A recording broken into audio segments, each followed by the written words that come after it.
Me da mucho gusto que esté hoy con nosotros Santiago Roel. Santiago, bienvenido. Gracias, Fabián. Buenos días. Gracias por la invitación. Pues encantado que estés aquí, Santiago. Quiero hoy, el día de hoy, platicar acerca de un proyecto tuyo muy exitoso y muy vistoso que es Semáforo Delictivo. Y este proyecto tiene ya varios años en curso, ¿verdad? Ya como un proyecto así muy nacional, llevamos como 1 año y medio. Pero pues son metodologías y prácticas que hemos hecho desde hace muchos años. Empezamos desde los 90 con esta idea de poder reducir radicalmente la violencia y la delincuencia con procesos. O sea, cómo mueves un sistema en la dirección correcta. Un sistema grande, puede ser una comunidad, un municipio, un estado, un país.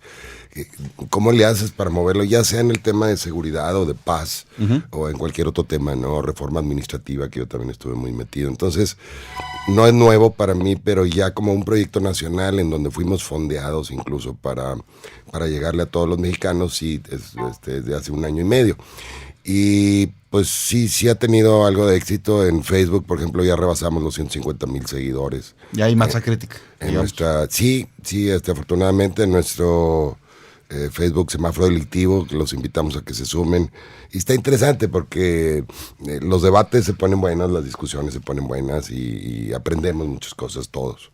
Para los que no estén familiarizados, platícanos un poquito de qué es el programa. Semáforo Delictivo es tratar de bajar los índices de delincuencia y violencia, es decir, encontrar la paz, por ponerlo en términos más positivos, a través de cosas muy sencillas como la rendición de cuentas, estar enterados todos, pues cómo va el índice de seguridad en Nuevo León o en el municipio en el que estoy. Mes a mes me informa el semáforo, me dice cómo estoy, para qué, para cuidarme, pero también algo muy importante, Fabián, que es exigirle mejores resultados a la autoridad. Por eso decimos que es también un ejercicio de buen gobierno y rendición de cuentas, porque ponemos a los gobiernos contra las cuerdas para que tomen mejores decisiones. Normalmente un ciudadano de a pie no tendría acceso a esta información, ¿verdad? Pues no, sí, ahora sí, pero está bien complicado, ¿no? Son bases de datos, ni siquiera los especialistas le entienden, ¿no? Entonces lo que hacemos nosotros es traducimos lo complejo a lo sencillo, que todo el mundo entienda la información, lo semaforizamos, por eso semáforo delictivo. Entonces, pues si está en rojo quiere decir que no está funcionando las cosas, ¿no? Y si está en verde quiere decir que sí, habrá que reforzar lo que estamos haciendo. Y en amarillo es un éxito parcial, ¿no? Algunas estrategias estarán funcionando y otras no. Básicamente, entonces todo el mundo lo entiende el ciudadano común y corriente, le entiende el policía y le entiende el político, que a veces pues no les dan tanta información que ellos mismos se confunden, ¿no?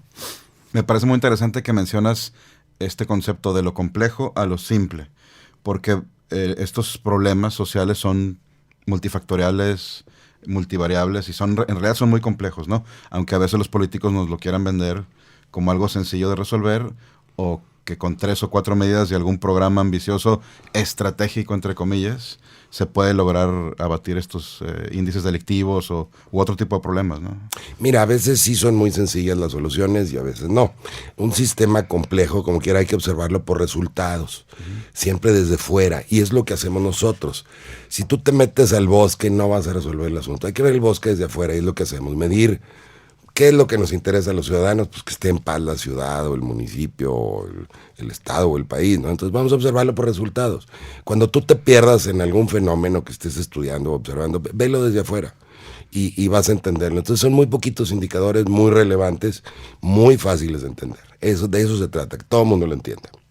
Hay algo muy interesante también que comentas en este proyecto y en tus otros escritos acerca de que hay una intención detrás de todo esto, ¿no?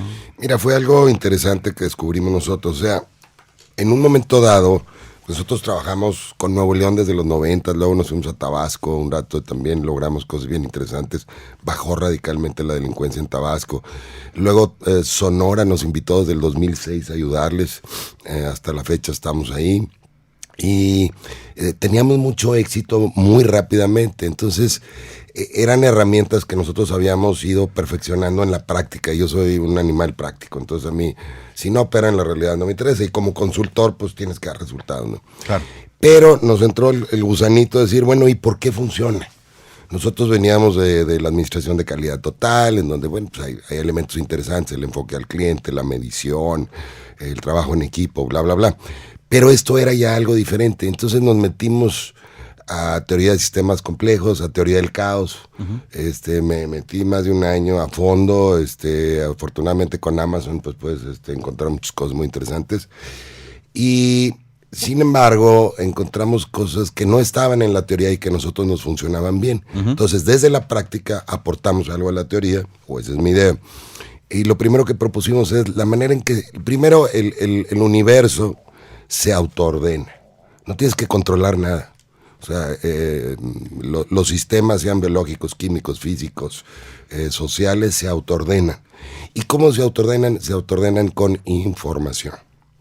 Esa fue la aportación que hicimos nosotros. La información es la que te viene a autoordenar un sistema. Si tú me dices que en donde yo vivo, en la colonia en que yo vivo, están habiendo muchos robos de domicilio el domingo al mediodía, bueno, pues yo tomo la información y yo me protejo, tomo decisiones y inmediatamente se autoordenan las cosas. Y viceversa también, ¿no? Si escondo información puede ser que complique las cosas. Exactamente, o si el grupo delictivo sabe que en tal colonia el guardia se ausenta todos los domingos en tal horario, pues saben que tienen... O sea, la información nos da poder y a fíjate, todos. En el delito en que más tuvimos éxito, donde entendimos esto, fue en el de violación. La violación no es un delito policíaco, es un delito sociofamiliar. Los violadores están en casa, las víctimas son menores de edad o mujeres adolescentes, y si no están en casa, están bien cerca de la casa, o el novio, o el exnovio, o el vecino, o el amigo. Y lo que hicimos para bajar, y bajamos la violación en Tabasco, en Nuevo León y en Sonora, más de un 50% en menos de un año, fue dándole la información a las víctimas potenciales. O sea, le damos la información a los niños, a los adolescentes que sabíamos. Primero empezamos donde estaban más focalizados los delitos o la violación. Y solo bajó el delito. Es decir, solo, bueno, pues ¿qué le dimos a la comunidad? Le dimos información. Pero tú me hablas de la intención y eso fue lo siguiente que aprendimos. En Sonora cambiaron de gobierno, había estado funcionando muy bien el semáforo delictivo, habíamos bajado todos los delitos radicalmente. Cambiar la administración hace 6 años y a pesar de mantener el semáforo y las herramientas y un poquito la metodología, empezaron a subir los delitos. Y nos dimos cuenta que el ingrediente diferente en esto era la intención. Los que habían entrado traían otra intención. La intención no necesariamente era la paz de Sonora, sino pues echarle crema al taco. Soy un partido político que acaba diferente al que estaba, acabo de entrar, quiero presumir algo, quiero exaltar algo con un fin egoico. Y no funciona igual porque la información empieza a cambiar, es decir, sutilmente, pero hay cambios. Entonces, ¿te refieres, perdón, como problema, reacción, solución? Sí, vaya, si no tengo el nivel de conciencia correcto, tampoco voy a impactar fuertemente. O, vamos a ponerlo en términos positivos, si pongo la intención desde un nivel de conciencia muy alto y le agrego la información, generalmente el sistema social me va a responder muy positivamente en muy corto plazo y puedo autoordenarlo.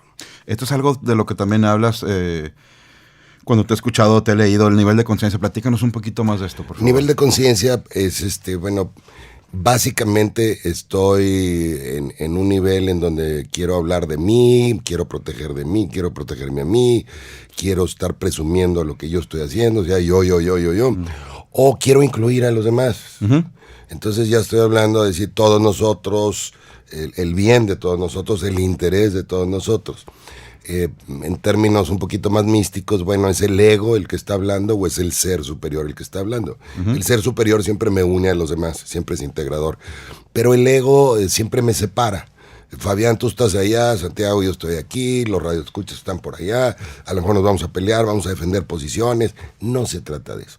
Todos estamos, por ejemplo, la paz es un buen ejemplo. Todo el mundo estamos del mismo lado en la paz. Hasta quien no contribuye a la paz. Hasta un delincuente, hasta un narcopolítico, digamos. Está a favor de la paz porque es algo universal, ¿no? Sería raro, tendría que yo estar muy loco para no estar a favor de la paz. Entonces, en la medida que podamos enlazarnos a los niveles superiores de conciencia, vamos a tener más impacto. Y esto lo mide con mucha precisión David R. Hawkins, un psiquiatra que acaba de morir hace unos años. Y ahí es donde me encontré yo el mapa de la conciencia, y ahora yo con eso he hecho un semáforo de la conciencia, para que tú puedas autoobservarte, ver y decir, mira, estoy aquí en la tabla, o estoy reaccionando en este momento de esta manera. A lo mejor alguien me mandó un mensaje agresivo y yo estoy respondiendo de la misma manera agresivamente, pero puedo responder desde otro nivel de conciencia y tener un impacto mucho más favorable. Claro, en todo esto está muy claro que hay un reconocimiento de uno mismo como parte de un todo, ¿no? Como parte de los demás. Como dirían algunos budistas, no hay individualidades en realidad, sino todos somos uno, ¿no? Exactamente, todo es uno y no está separado. Y cuando entiendes eso y actúas desde ahí, es bien interesante lo que logras. Perfecto. Para este proyecto, empezaste en uno de los estados con frontera con Estados Unidos.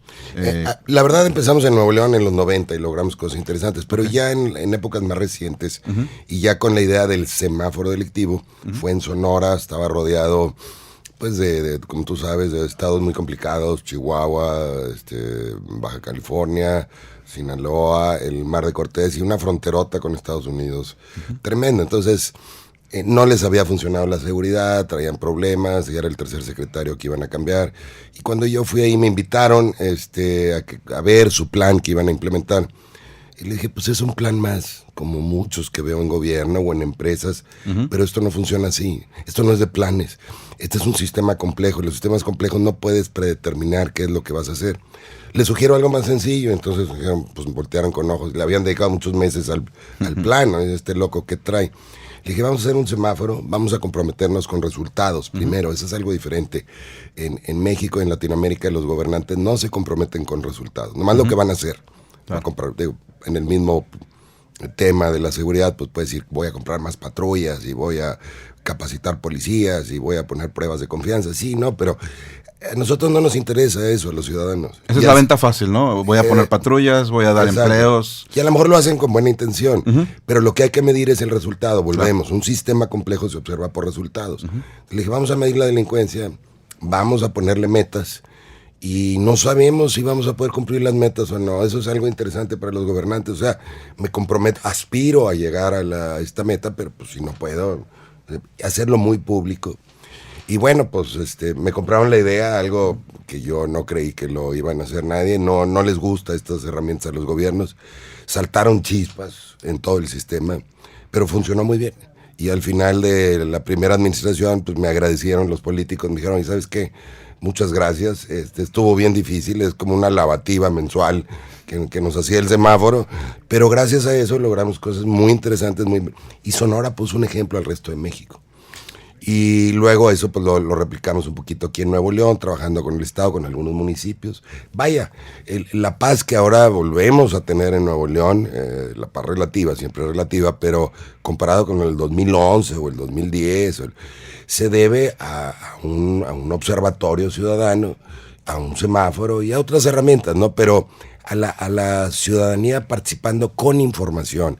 Porque si nos quedamos en el lamento, nos quedamos en la queja, eso no te da poder. Lo que te da poder son los datos, la información. Y si yo como ciudadano utilizo la información, puedo cambiar al sistema. De hecho, los grandes cambios en los sistemas siempre se dan por los ciudadanos, rara vez se dan por los políticos, pero son ciudadanos con un buen nivel de conciencia, preocupados por todos, no nomás no por ellos, y utilizando algo de información relevante que le es útil a todo el sistema. Esto es universal, ¿no? Qué interesante esto que hablas sobre los ciudadanos como los agentes, digamos, del cambio, como una comunidad, como un individuo mayúsculo, digamos, o multitudinario, porque esto va totalmente de la mano con este concepto en sociología, que hay una estructura y hay agentes. El neoliberalismo nos ha vendido que hay liderazgos y que tal hombre es el hombre más rico del mundo y que tal persona nos trajo los teléfonos inteligentes, y hay todo un culto a ciertas figuras, a convertirlos en héroes, a irnos por lo arquetípico, pero de lo que tú hablas es de trabajar en conjunto, de apostarle a los avances continuos, no al milagro, a la disciplina, a la constancia, sí, no al gol espectacular. Claro, creo que tiene razón, hemos enfatizado demasiado y seguimos haciéndolo a las personalidades, ¿no? Partidos políticos, con este partido político vamos a tener mucho éxito, o con este candidato.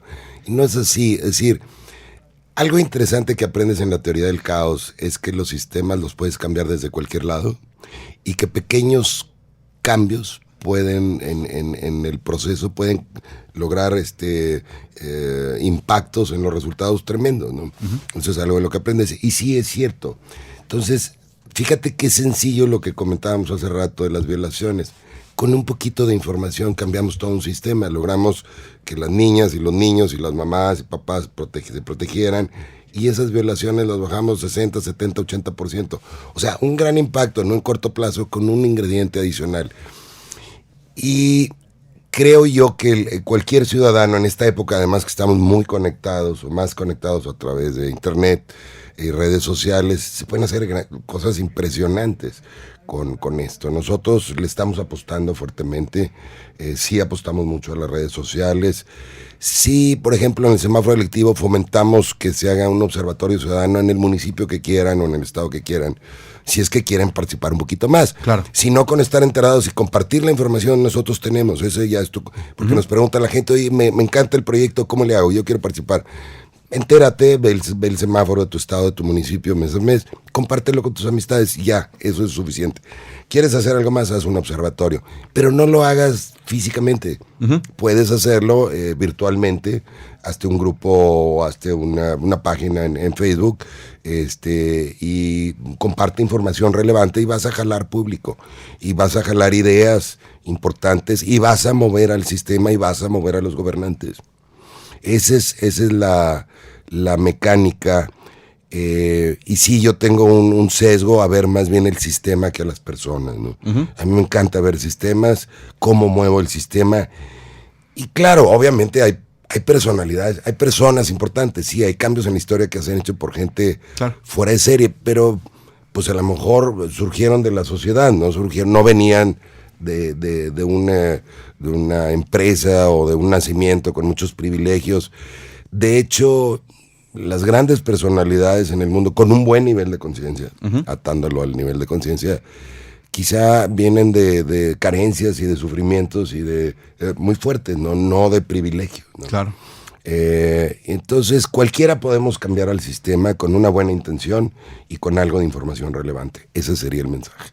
Eso posiblemente a estas personalidades que vienen de un ambiente con carencias u hostil en algunos casos, ¿crees que les puede haber dado la oportunidad de observar más allá de sus propias necesidades? Pues por lo pronto, cuando no te salen las cosas o cuando te sientes diferente, y yo creo que a todos nos ha pasado, ¿no?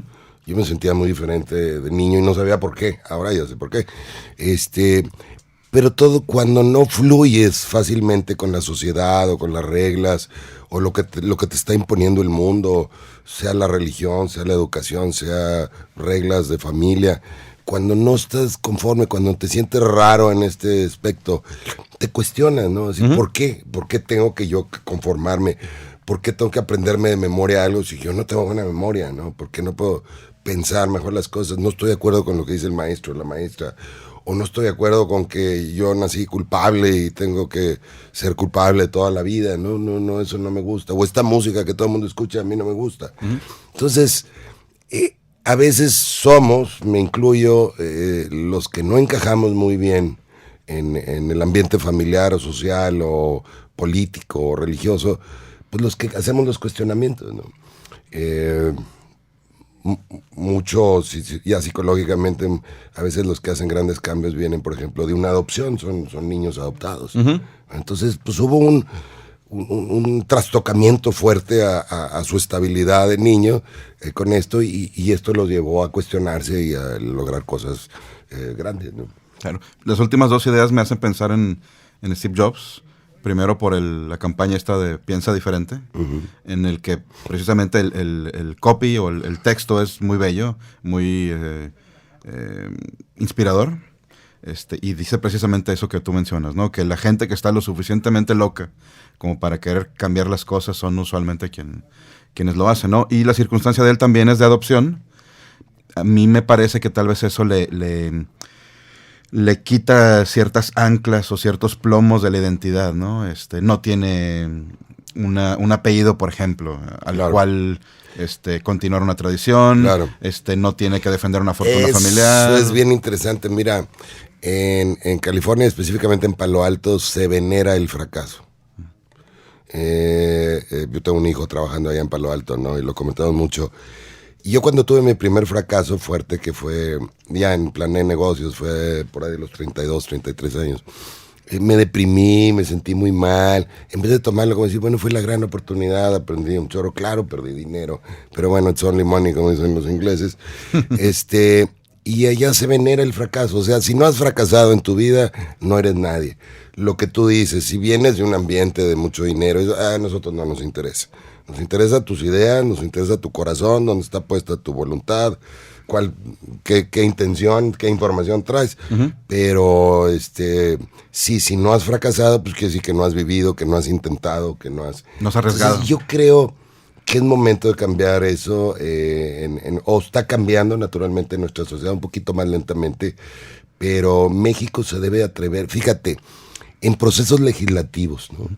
Son tardadísimos la toma de decisiones en gobierno, y parte del problema es que como que sienten los legisladores que ya lo que hicieron van a inscribirlo en mármol.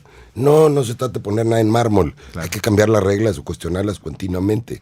Entonces vamos a ponerlo a prueba. Suiza, cuando legalizó, reguló la heroína, lo puso a prueba en 2, 3 cantones, le funcionó bien, lo extendió a todo el país. Entonces nos hace mucho daño el temerle al fracaso. Claro. Es como una muevo. Losa, ¿no? Pues no me muevo, exactamente. Si le tengo miedo al fracaso, pues entonces mejor no me muevo. Me quedo sentado en mi casa, me gasto la herencia si es que alguien me heredó, me gasto el nombre, como tú dices, si alguien me heredó un nombre, y ya no voy a hacer nada, ¿no? Pues no, vamos a salir al mundo. ¿Cómo aprendimos a caminar? Pues cayéndonos. ¿Cómo aprendimos a andar en bicicleta? Cayéndonos. ¿Cómo aprendimos el amor? Pues cuando nos rebotaron 20 veces, ¿no? La niña que nos gustaba no nos pelaba, etcétera. Entonces, ¿cómo aprendimos la amistad? Pues con fracasos, ¿no? Traicionando y siendo traicionados y aprendiendo ciertas cosas de la amistad. Entonces, la vida es fracaso porque es lo que nos lleva al aprendizaje y hay que tomarlo de esa manera. Si tu hijo trabaja en tecnología de información, me imagino que te refieres a las fuck up nights que le llaman, ¿no? O algo así. Creo que hay unas reuniones que hacen en el cual ante un grupo de pares se presumen los fracasos. Las regazones, ¿no? Él está en finanzas, sí, pero pues obviamente en finanzas también hay fracasos, ¿no? Y más en esos esquemas de venture capital.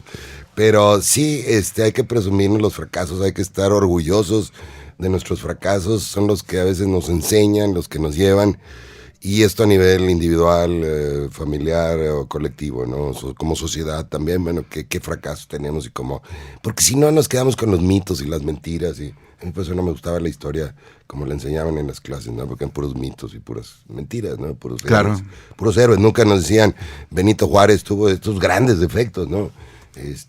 Porfirio Díaz, bueno, sí, el diablo, pero tuvo estas grandes virtudes, ¿no? Entonces, hay que ver, tratar de analizarlo desde todos los aspectos y no temerle al fracaso, ni como persona, ni como sociedad. Claro. Aquí, este hombre, Nassim Taleb, en el Cisne Negro, sí, habla también de la falacia de la narrativa de la historia, ¿no? Claro. Y también la ilusión que nos puede generar como entiendo parte de la historia, puedo predecir el comportamiento a futuro, o puedo predecir ciertos ciclos, etcétera. Fíjate lo centrado que estamos la sociedad mexicana en la historia y en el pasado. Uh-huh. Y tú te vas a países con más empuje, y sí, o sea, hay anclas en la historia, hay ciertos valores, ciertos mitos de su historia, pero están enfocados al futuro. Uh-huh. ¿Quién es un norteamericano? El que llega a Estados Unidos con el afán de trabajar en ese sistema, ¿no? Y de hacerla ahí. No es el que nació en Boston y que viene de los Founding Fathers ni cosas de esas, ¿no? Que se bajó del Mayflower, uno de sus antepasados. No les interesa tu nacionalidad, tu religión, ni tus creencias, siempre y cuando vayas a contribuir al sistema, a ese sueño o a esa visión de futuro, ¿no? Y pescan a gente de todo el mundo, ¿no? Vemos ese ese mensaje anti-inmigrantes, pero realmente lo que hace Estados Unidos es capturar las mejores mentes y los mejores corazones del mundo y los atrae a su sistema de futuro, no de pasado. El famoso crisol, ¿no? Exactamente. El crisol. Ahora, esto de lo que hablas es muy interesante porque lo que está haciendo este sistema norteamericano, simplificándolo muchísimo, es romper con ciertas identidades, ¿no? La religiosa, la nacional, la racial inclusive, y con un pragmatismo sin precedente probablemente en la historia moderna, logra hacer que toda esta gente funcione en un sistema. En tu opinión, ¿crees que puede haber una corrección similar a la del New Deal de Roosevelt en estos próximos años? Para lo que hemos sufrido del 2006-2008 para acá. En Estados Unidos. Bueno, ya sería a nivel global, ¿no? Porque está tan interconectado todo que... Híjole, qué difícil predecir, ¿no? Qué difícil, como dicen, pues no, qué difícil predecir. Yo creo que sí se están moviendo cosas muy importantes, obviamente, en Estados Unidos. A nivel social, pues ya los blancos van a dejar de ser mayoría, ¿no? O sea, ya no es esto. No sé, yo creo que sí amerita cuestionamientos como siempre, pero mira, si alguien se cuestiona, desde México siempre tendemos a ver lo negativo de Estados Unidos y hablar mal, pero la verdad es un sistema interesantísimo, siempre se cuestiona y siempre desde el punto de vista práctico. ¿Funciona o no funciona? Si no funciona se descarta, ¿no? Y creo que a veces los pueblos latinos, y podríamos aprenderle mucho ahí, nos falta mucha practicidad, somos muy poco pragmáticos, nos perdemos en filosofías, nos perdemos en conceptos. Oye, ¿dónde están los datos? Oye, pues no sabemos, pues ponlo a prueba, ¿no? Ponlo a prueba, jaló, no jaló, aprende la experiencia. Y si es algo que se puede universalizar, bueno, pues hazlo más grande, ¿no? Y si no, pues ahí déjalo. Claro. Ese enfoque práctico, ojalá pudiéramos entenderlo y aprenderlo los mexicanos, nos serviría mucho, ¿no? Creo que Monterrey lo tiene, o sea, Nuevo León por eso es exitoso, no se pierde mucho en el pasado, se enfoca al futuro, tiende a ser mucho más práctico que el resto del país. Entonces, algo de eso tiene Nuevo León, ¿no? Pero yo creo que podríamos irlo extendiendo. Claro. Con la pregunta me quería referir a Bernie Sanders, un personaje de ese talante. ¿Crees que pudiera ser un reformador como lo fue Roosevelt en su época? No sé, buena pregunta, pero no sé. Suponiendo que llegara. No sé, funciona muy pluralmente el sistema norteamericano, ¿no? O sea, que tú digas, bueno, va a ser un personaje, no, tiene que ser alguna corriente, ¿no? Claro. No sé, la verdad no sé. Y una pregunta que yo lancé hace poco en redes sociales, en nuestros países latinoamericanos, ¿hay cabida o hay el caldo de cultivo para un Bernie Sanders? Pues yo creo que, no sé, mira, lo que te puedo decir, lo que he observado en el último año y medio en nuestras discusiones en Facebook, tendemos a ser una sociedad conservadora en México. Esperamos que alguien más nos diga cómo hacer las cosas, o sea, le tenemos mucho miedo o poca seguridad en nosotros mismos para decir, ¿sabes qué? Aunque la mayoría no esté de acuerdo, yo pienso esto. Y tres, no respaldamos mucho nuestras opiniones, no las fundamentamos mucho, ¿no? Yo más que hablar algún día me preguntaron de candidatos independientes y dije, yo creo en los ciudadanos independientes, ¿no? Yo creo que hay mucho por hacer, no vamos a tener mejor gobierno si no tenemos mejores ciudadanos. Esa es mucho de la intención del semáforo delictivo también. Buscar ese buen gobierno, pero a través de los ciudadanos, ¿no? A veces se quejan nuestros seguidores ahí en semáforo delictivo y dices, oye, no me cuestiones, nos dicen. Yo ya puse un post ahí en tu página y así lo quiero, o un comentario y así déjamelo. Pues no, o sea, tienes toda la libertad y ahí va a estar, no te lo vamos a borrar. Claro. Pero si no está fundamentado o nosotros no lo entendimos, pues te vamos a cuestionar. Por supuesto, todo está abierto a discusión, exactamente, ¿no? A discusión. Y eso de que pues no me cuestiones, ¿no? Yo ya dije y dame esa libertad, ¿no? La libertad la tienes. Entonces hay ciertas cosas muy básicas que podrían ayudarnos como sociedad. El estar enterados, un poco más enterados, hablar un poquito más con fundamento, distinguir lo que es una opinión a hechos, ¿no?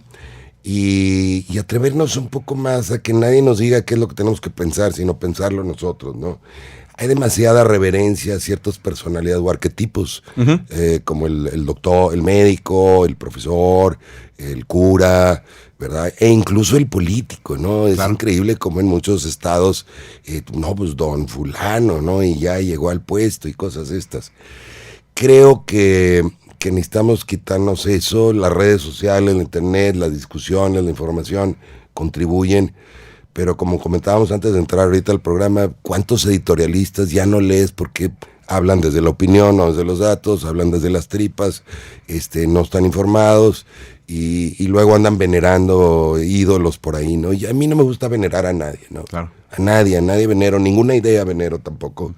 No venero a ningún personaje, no tengo admiración por nadie, sí reconocimientos a ciertas gentes, pero trato de no venerar y trato de no admirar a nadie. Reconocimiento sí. Pero la admiración es como ceder tu poder. Le doy mi poder a alguien más. Es más grande que yo, esta idea es más grande que yo, este personaje es más grande que yo, este partido político es más grande que yo. Entonces eso nos hace daño, ¿no? Me gusta mucho cómo lo planteas, porque la admiración de cierta forma tiene implícita una pasividad o un claudicar a mi poder. A mi poder, porque tengo ya una referencia que ya es lo máximo y entonces ya no la voy a poder rebasar, ¿no? No debemos nunca ceder nuestro poder. Por ejemplo, ahora que ganó el Bronco, candidato independiente aquí, pues estaba yo acababa de ganar el Bronco, y estaban muy entusiasmados la gente ahí en una cena, muchas mujeres muy entusiasmadas. Muy interesante el fenómeno de un candidato independiente. Pero les decía yo, oye, se entrega el voto, nada más el voto. No entregues tu cabeza. Sigue cuestionando, sigue presionando, sigue viendo, sigue con un escepticismo sano, ¿no? O sea, espérate, vamos a ver qué pasa, ¿no? Y la palabra con la que complementas es reconocimiento, y me agrada mucho también tu planteamiento, porque ese reconocimiento es precisamente, o lo quiero atar con lo que hablamos al principio, no yo como individuo, no esa persona como individuo, sino reconozco que somos parte de un todo, que hay una relación entre mi ser y ese ser y los demás, y como lo reconozco, todos podemos aprender de él, ¿no? Y le quitamos las barreras y le quitamos las válvulas de... Sí, déjame tratar de decir algo que complementa. Nosotros somos un sistema complejo, y dije hace rato que teníamos que autoobservarnos. O sea, no hay nada que nos haga crecer más como individuos que la autoobservación. Pero hay que autoobservarnos con compasión. O sea, no nomás desde afuera, también desde arriba. Hay que vernos desde arriba con compasión, y no solamente a nosotros, sino a los demás. Si alguien me agredió o alguien me traicionó, déjame observarlo desde arriba, y si lo veo con compasión, generalmente se disuelve todo ese coraje o eso. Y sobre todo a mí mismo, porque generalmente nos autoobservamos con demasiada crítica, y llegamos a la culpa y al resentimiento contra nosotros. Nuestro peor enemigo somos nosotros mismos. Entonces, sí autoobservarnos, pero con compasión. Y en la medida que yo reconozco esas partes débiles mías, también estoy más dispuesto a reconocer las partes buenas o negativas de los demás, y ser más justo en mis apreciaciones. En la medida que soy más justo conmigo mismo, también soy más justo con los demás. Entonces, sí reconocimiento, pero siempre tratar de decir, bueno, y la compasión, desde dónde observo a este personaje o esta situación o a mí mismo. Algo muy interesante comentas, me gusta mucho cómo hablas de la compasión para entender a otros.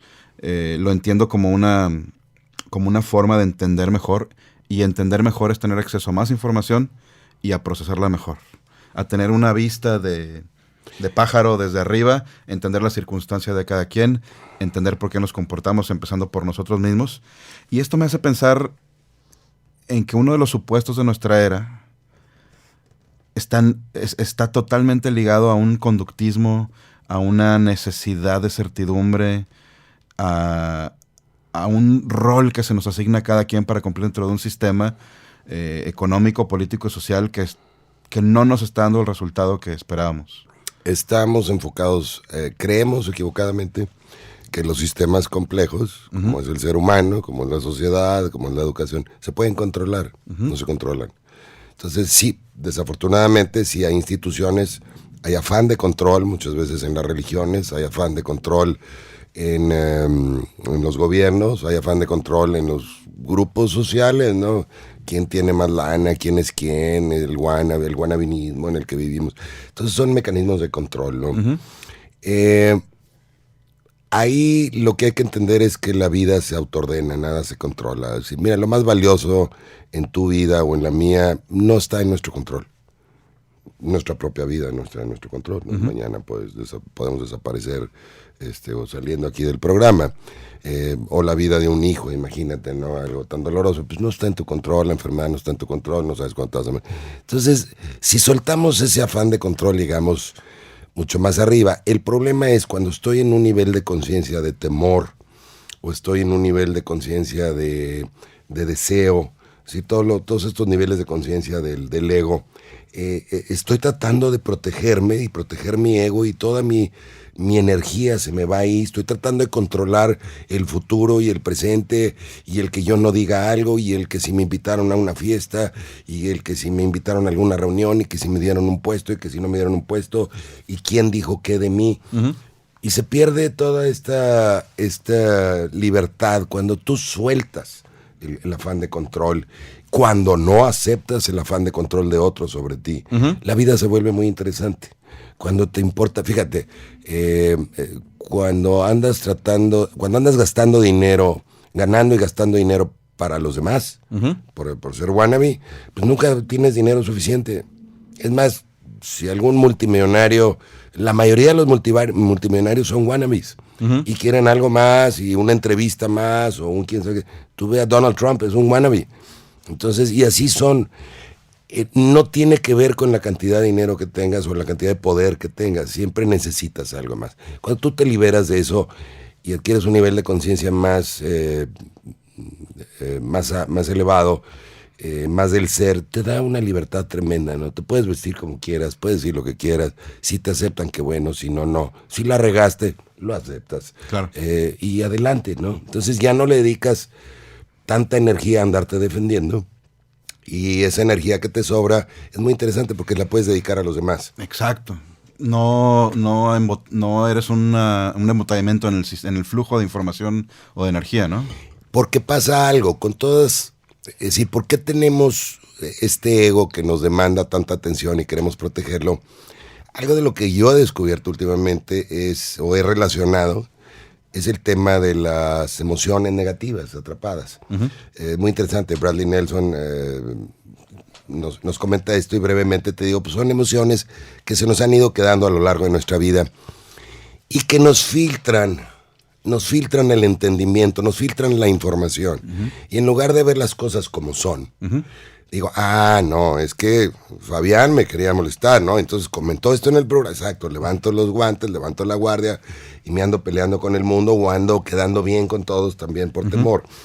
Cuando me libero de todas estas emociones negativas, automáticamente mi nivel de conciencia sube. ¿Y qué es lo que funciona mejor ahí? Uh-huh. Ya no es la emoción la que me está filtrando la información. Ya no hay ese velo. Funciona mejor mi razón, funciona mejor mi compasión, funciona mejor mi intuición, sexto chakra, y funciona mejor mi conexión, séptimo chakra. O sea, me conecto directamente al universo. ¿Por qué sé esto? Pues porque lo estoy viendo. ¿Por qué sé que estoy en un programa con Fabián? Porque estoy en un programa con... Esa es la conexión. Claro. No necesito razonar nada, no necesito intuir nada. Uh-huh. Eso lo tenemos, y hay gente brillante, pero cuando tienes estos filtros emotivos, uh-huh, negativos, y estás enfocado nada más al ego, pues de nada sirve tener tanta inteligencia, porque nada más la estás utilizando para justificarte, ¿no? Uh-huh. O para mentir, o para justificar algo, ¿no? El nombre del juego es muy sencillo, Fabián, es ver las cosas como son. Ver las cosas y aceptarlas como son. Esa es la vida. Si yo me acepto, me veo como soy, si veo el sistema político, o veo a mi familia, o veo mi vida, o veo la historia, o veo el futuro, o me comparo con otros países, lo que tú quieras, vamos a verlo como es. Sin tanto tripa, ¿no? Sin tanta emoción ahí metida. Claro que es muy bonita la emoción, vivimos por emoción, pero no las negativas, ¿no? Las negativas, claro, nos jalan a niveles de conciencia bajos, ¿no? Esta honestidad o esta observación honesta de la realidad me parece que es lo que busca Semáforo Delictivo, ¿no? Es decir, no voy a maquillar las cifras, sí, a veces parecen cosas positivas, pero esconden otras intenciones, y me voy a aventurar a decir, si contrato 5,000 chicos para andar patrullando las calles, pues compro patrullas, compro uniformes tácticos, compro armas, me he visto con un proyecto muy lucido, de pasada maquillo un poquito las cifras de desempleo, no lo menosprecio, pero es un empleo que no produce como otros empleos, ¿no? Y en vez de eso, creo que Semáforo Delictivo lo que propone es, vamos a observar la realidad como es, sin la presunción de querer arreglar las cosas para pasado mañana, o como Fox decía, que en 15 minutos arreglaba Chiapas, ¿no? Pero me gusta mucho que lo que siento que el semáforo hace es conectarnos a todos. O sea, tú eres un testigo, tú también eres un testigo. Si alguien piensa que no estamos bien, levante la mano, ¿no? Y a veces ese es un papel difícil, creo, porque cuando tú levantas la mano y dices, oigan, pero esto no está bien, a veces el grupo te dice, oye, pero si todos estamos muy contentos y sentimos que hay mejora, ¿por qué nos vienes a amargar el día? Sí, eres el amargoso, ¿no? Sí, ¿por qué no estás contento con ningún avance? ¿Por qué no te puedes conformar con que todos estamos un poco más contentos ya? Porque solamente hubo 15 ejecutados en este mes. Exacto. ¿No? Vamos de gane. Sí, esa es un poquito la intención del semáforo. Y tenemos otros semáforos, tenemos semáforos de corrupción y semáforos de desarrollo social, que tomamos datos de los que hay ahí en el sistema y lo único que hacemos es traducirlos a que la gente los entienda. Pero sí, esa es la intención, estar enterados, estar informados. Ahora acabamos de sacar una aplicación, si me permites un comercial, acabamos de sacar una aplicación para celulares, que es el semáforo delictivo, jala para Android y para iPhones también, y en él puedes votar la información que ves, ¿no? Porque sí tenemos estados, Veracruz es uno de ellos, en donde los veracruzanos dicen, no es cierto, eso que está ahí en el semáforo no es cierto. Le digo, bueno, pues son las cifras que la Procuraduría de Jalisco, de Veracruz, envía al Sistema Nacional. Pues no estamos de acuerdo, son mentiras. Bueno, pues vamos a votar, ¿no? Entonces vamos a tener, le vamos a agregar ese ingrediente de estoy de acuerdo o no estoy de acuerdo con la información que estoy recibiendo. Y 2, le estamos agregando a la aplicación de semáforo delictivo para celulares el mandar alerta ciudadana, ¿no? Si yo veo una situación de riesgo, no sé si esto va a funcionar o no, yo creo que necesitamos muchos usuarios para que funcione. Ya me empezaron a llegar algunas alertas ahí en el mío, pero pues creemos que es interesante y también que los ciudadanos podamos decir si la alerta es correcta o no. No se trata de entrar en una psicosis, ¿no? Simple y sencillamente la información nos ayuda a protegernos y la información nos ayuda a tener mejores comunidades y mejores gobiernos, ¿no? Entonces, hoy sacamos esta aplicación de semáforo delictivo, probablemente en un mes vamos a sacar otra que tiene que ver con buen gobierno. Una manera muy fácil de evaluar gobiernos. Es gratuita, es anónima, igual que esta, todo lo del semáforo delictivo es gratuito, es para todos. Nosotros estamos fondeados por algunos empresarios, algunos de Nuevo León, pero más bien no necesariamente de Nuevo León. En fin, es un proyecto social para todos y en este caso, pues muy importante que las aplicaciones de celular sean anónimas porque sí hay una gran desconfianza en el tema, ¿no? Por supuesto. Pero está funcionando bien, creo que lo están bajando bastantes, estamos en todo México y creo que nos puede servir para estar evaluando al gobierno en algo que sigue siendo el tema principal de los mexicanos, que es la seguridad o la paz que todos aspiramos, ¿no?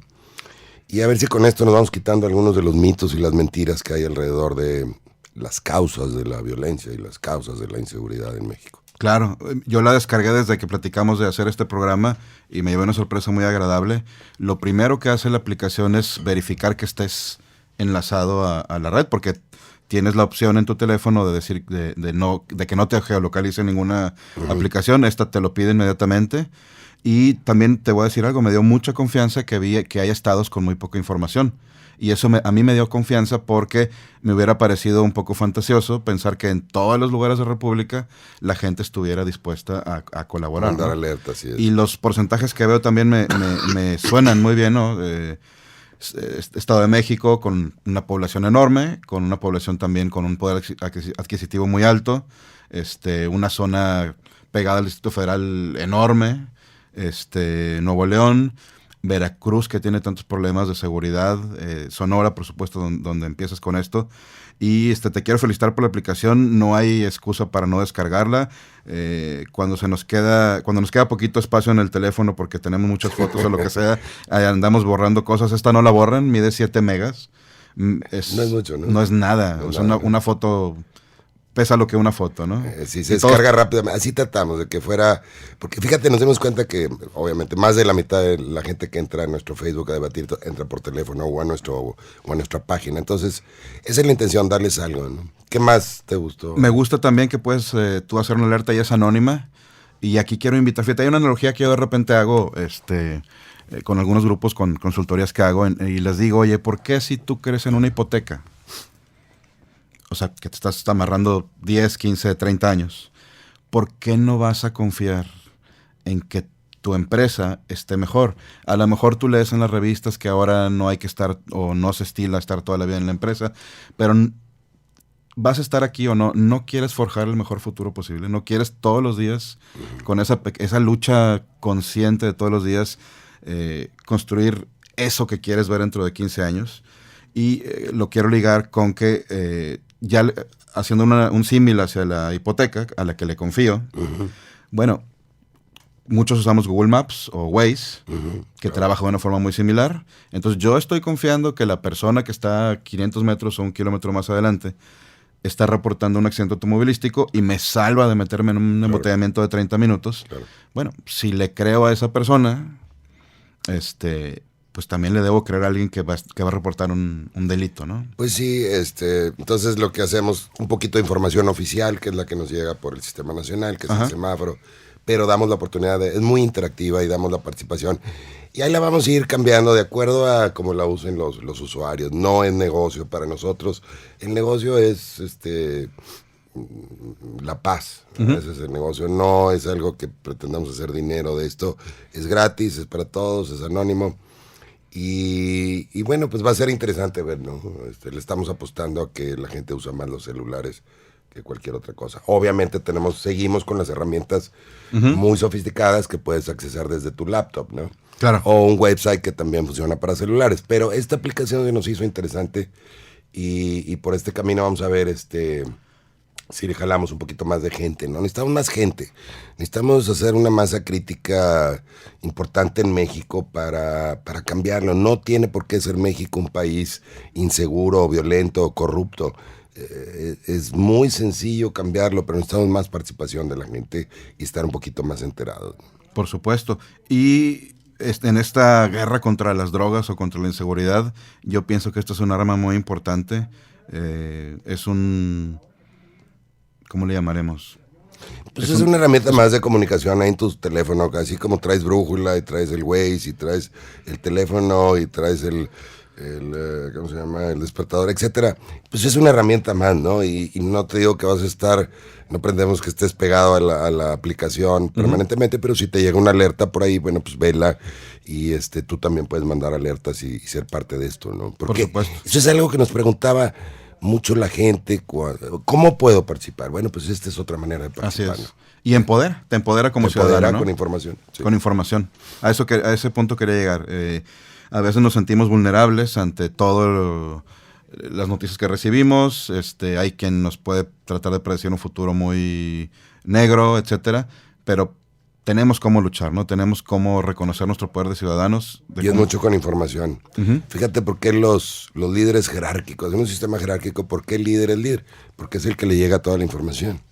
Entonces, eso es lo que estamos rompiendo, ¿no? Vamos a tener información todos y vamos a usar toda la información para protegernos y para lograr un mejor entorno. Sí, qué bueno que puedas mejorarte tú y tu familia, pero afuera hay un entorno que es la sociedad y que también podemos hacer mucho al respecto. Por supuesto. Una frase que me gusta mucho de uno de tus libros es: para mover un sistema social, el punto de apoyo es la intención y la palanca es la información. Platícanos un poquito de esto, por favor. Sí, pues eso es lo que descubrimos, ¿no? Para mover un sistema con un buen nivel de conciencia, que no necesariamente es mío, ¿no? Pero es del programa o es del... A lo mejor yo tengo un nivel de conciencia muy bajo, pero puedo lograr una idea que jala a mucha gente, ¿no? Como puede ser la paz, como puede ser un mejor México, como puede ser tener mejores gobiernos o mejores sociedades. Y lo que hay que agregarle a eso es nada más información. Insistimos, para nosotros fue el gran descubrimiento el ver que la información es el elemento fundamental en el autoordenamiento del universo. Hables de galaxias, hables de moléculas, o sea, del micro o del macro universo, y sobre todo hablando de muy fácil de entenderlo en lo social, ¿no? Claro. Es toda la información que siempre hemos tenido, pero bueno, ahora con internet y con celulares inteligentes, bueno, pues se nos facilitan muchas cosas, ¿no? Escribir un libro, ¿no? Como ¿qué tenías que hacer antes para escribir un libro? ¿A cuántas bibliotecas de diferentes lugares del mundo tenías que ir? Y ahora Google te resuelve todo el problema, ¿no? Estamos en una época interesante y piensen, todo aquel que quiera hacer un cambio, yo insisto es en eso que comentas de mi libro o que replicas, el punto de apoyo siempre es la intención. ¿Qué es lo que quiero lograr con esto? ¿Es un fin para mí o es un fin para todos? ¿Cómo puedo incluir a más gente? Bueno, pues quítale lo negativo, quítale lo personal, quítale, velo haciendo que pueda jalar ser atractivo para más personas. Claro. Si es que esa es tu intención, o a lo mejor quieres ser muy selectivo. Y 2, agrega poca pero muy relevante información. Tampoco se trata de inundar los sistemas con información. Los verdaderos indicadores son muy pocos, pero muy relevantes y son para algo vital, tomar decisiones. No son para ganarte premios Nobel, no son para presumir, no son para publicarlos en algún periódico, son para tomar decisiones. Si la información no te está sirviendo para tomar decisiones, no sirve. Exacto. Así de fácil. No sería un KPI, como se dice en el argot de la calidad, ¿no? Un key Performance Indicator, ¿no? Digamos. Exacto. Porque luego vemos, nos pasa mucho con algún cliente que no mide nada y luego quieren medirlo todo. Y también es desinformación, ¿no? Exacto. Una tabla de datos. Por eso creo que el éxito del semáforo ha sido traducir tantos datos y tantas cosas a información relevante en la medida que hemos podido. Y hemos aprendido mucho de los usuarios, nos comentan y nos dan mucho feedback y se los agradecemos, ¿no? De hecho, creo que este app pues es producto de lo que hemos aprendido en el intercambio de ideas con tanta gente que tenemos ahí en Facebook, ¿no? Para mí lo más relevante de este programa es que estás haciendo una propuesta muy importante en la cual, trato de no ser redundante, pero me parece súper interesante esto y súper importante, involucra a muchas personas, no es jerárquico, está usando el poder de la red. Obviamente aquí aplica la ley de Metcalfe, mientras más nodos tenga la red es más valiosa, nos provee un canal de comunicación también en redes sociales, o sea, en sí nos une, pero sobre todo es algo que nos demuestra el valor de la información, el que nos ayude a entender que la información y la inteligencia, entiéndase por la capacidad de entender lo que está sucediendo en nuestro sistema, puede ser más importante y puede tener mucho más mejores resultados que lo tangible, que es lo que un político o que es lo que muchos líderes intentan utilizar como una señal de progreso o de triunfo, ¿no? Tenemos más patrullas, tenemos más cámaras. Recuerdo un video que estuvieron replicando muchísimo en redes sociales, un par de medios nacionales muy importantes, en el cual decían que el sistema de cámaras de seguridad del Distrito Federal, gracias a esto se había logrado atrapar a un ladrón de un celular en 4 minutos. Me imagínate una ciudad como la Ciudad de México, no sé si pretenden poner cámaras cada 200 metros, cada cuántos metros un ladrón se puede esconder o subirse a un taxi o lo que sea, ¿no?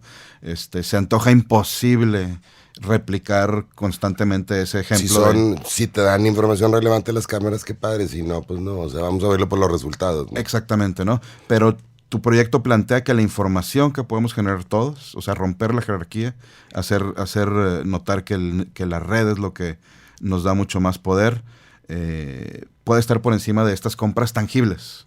Fíjate, una de las cosas que les damos a los policías, porque trabajamos con policías también, ¿no? En Sinaloa estamos trabajando con los 18 municipios, tenemos reuniones con los comandantes, tal como las hacemos en Sonora, y siempre se quejan los policías, tienen razón, dicen, oye, es que no tengo patrullas suficientes ni elementos suficientes, o ahora con las pruebas estas de confianza, pues me sacaron la mitad de la gente y ya no tengo, bla, bla, bla. Nunca, digo, tienen el recurso más valioso gratis y más numeroso. ¿Cuál es? Los ciudadanos. ¿Cómo? Claro, todos los ciudadanos están del mismo lado. Todos quieren que esté en paz la ciudad, hasta los delincuentes, créemelo. Entonces, si lo sabemos utilizar, el ciudadano te va a dar información relevante, te va a proporcionar, y tú también, nomás que hay que ganarse la confianza del ciudadano, ¿no? Por supuesto. Pero ese es el recurso más valioso, toda esa red con esos nodos, que bueno, pues es la comunidad que te va a ayudar a bajar los índices delictivos de Sinaloa o de Sonora o de Nuevo León o de México, ¿no? Perfecto. Santiago, pues muchísimas gracias por estar aquí con nosotros. Muy interesante tu proyecto. Esperemos que nos acompañes pronto para darle seguimiento a los resultados de Semáforo. Y un honor tenerte aquí. Gracias.